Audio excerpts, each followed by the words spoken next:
కరీంనగర్ జిల్లా పొలంపల్లిలో గత 3 రోజులుగా కురుస్తున్న వర్షానికి రవాణా రాకపోకలు పూర్తిగా స్తంభించాయి. ప్రజలు కనీస నిత్యావసర సరుకులు, వస్తువులు తెచ్చుకునేందుకు వీలు లేకపోవడంతో ప్రజలు తీవ్ర ఇబ్బందులు పడుతున్నారు. వరద కట్టడికి బ్రిడ్జి నిర్మించేలా ఎమ్మెల్యే చొరవ తీసుకోవాలని సిపిఐ నాయకులు బోయిని తిరుపతి కోరారు.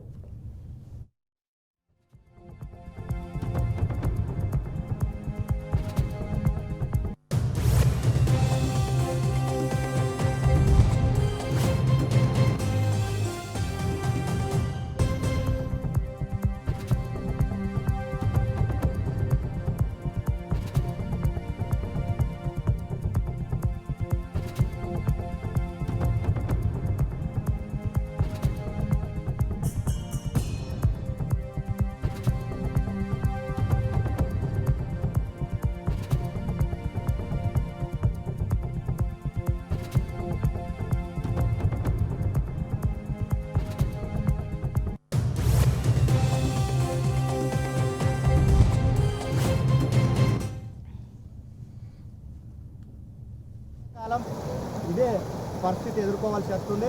ఇక్కడ బ్రిడ్జ్ ఉండాల్సిన ప్లేస్లో మామూలు కలవాటు ఉంది. ఇది పర్లపల్లి పైన ఉన్నటువంటి పీచుపల్లె, ముల్కనూరు లాంటి గ్రామాలు అన్నీ కలిపి మినిమం 30 నుంచి 35 చెరువు కుంటలు నిండి ఈ పొలంపల్లి మీదుగా ఇటు కిందికి వెళ్ళిపోతాయి. మరి ఇక్కడ గతంలో ఉన్న టీఆర్ఎస్ ప్రభుత్వంలో ఇది ఏనాడో పూర్తిగా ధ్వంసమైంది. మేము ఎన్నోసార్లు కలెక్టర్కు ఫిర్యాదు చేసినాం, ఇరిగేషన్కు ఫిర్యాదు చేసినాం. ఇక్కడ ఎర్ర జెండా పక్షాన సిపిఐ ఆధ్వర్యంలో ధర్నాలు నిర్వహించినాం. మా 2 గ్రామాల మధ్యలో ఇక్కడ బ్రిడ్జి కావాలని ఎన్నో పోరాటాలు నిర్వహించినాం. అయినా గత ప్రభుత్వం పెడచేవున పెట్టి ఇక్కడ రాకపోకలకు ఇప్పుడు ఇంత అంతరాయం కలుగుతుంది. మరి ఇప్పుడైనా ఈ యొక్క ప్రభుత్వం చొరవ తీసుకొని ఈ 2 గ్రామాలకు మధ్యలో ఇది ప్రధానంగా మానకొండూరు నుండి ఉస్నాబాద్కు ప్రధాన రహదారి. మరి దీన్ని ఈ రాకపోకలకు అంతరాయం కలగకుండా ఉండాలంటే ఇక్కడ తక్షణమే ఈ కల్వాటు ప్లేస్లో బ్రిడ్జి నిర్మించాలి. మరి దీని కొరకు కమ్యూనిస్టు పార్టీ తరఫున మరియు గ్రామస్తులు కూడా వివిధ పార్టీలు కూడా ఎన్నోసార్లు దీని మీద అభ్యంతరాలు వ్యక్తం చేసి ఎన్నోసార్లు విన్నపించుకున్నా కానీ ఈ నాయకులకు చెవికెక్కడం లేదు. మరి ప్రభుత్వాలు మారుతున్నాయి, నాయకులు మారుతున్నారు, కానీ ఇక్కడ ఉన్నటువంటి ఈ యొక్క గ్రామాల స్థితిగతులు మారడం లేదు.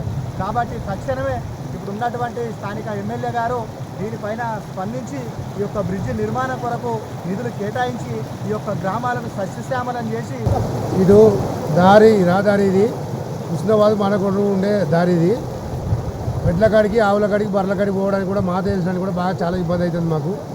ఇది ఖచ్చితంగా బ్రిడ్జ్ కావాలి మాకు. బ్రిడ్జ్ అయితేనే సరైనది, లేకపోతే వేరే ఉంటుంది. అది ఇప్పటికీ